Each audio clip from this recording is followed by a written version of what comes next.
বিনা সালাতে আপনি মুসলিম দাবি করেন, এটা কি করে হতে পারে? কে শিক্ষা দিয়েছে আপনাকে, বা কে আপনার মনের মধ্যে এই চিন্তা ঢুকিয়ে দিয়েছে যে আপনি নামাজ না পড়েও মুসলিম? এটা কোত্থেকে, এই ফতোয়াটা নিলেন কোত্থেকে, পেলেন কোথায় এটা?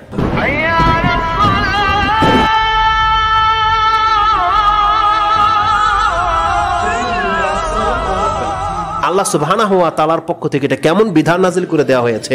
আপনি সবথেকে শ্রেষ্ঠ ইবাদত কায়েম করতেছেন জিহাদ, আপনি অস্ত্র চলতেছে, সামনে শত্রু কাফেরকে হত্যা করছেন, আর রাসূল বলতেছে যে ওই অবস্থায় নামাজ সময় হয়ে গেলে তোমার নামাজ মাফ নাই।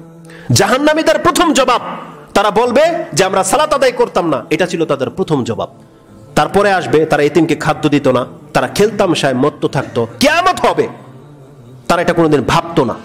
আজকে যারা নামাজ পড়েন না, আপনি ওই সিচুয়েশনে আছেন, যদিও মুখে বলেন আপনি যে কিয়ামত হবে, পরকাল হবে, কিন্তু এটা আপনার অন্তরের বিশ্বাস নয়।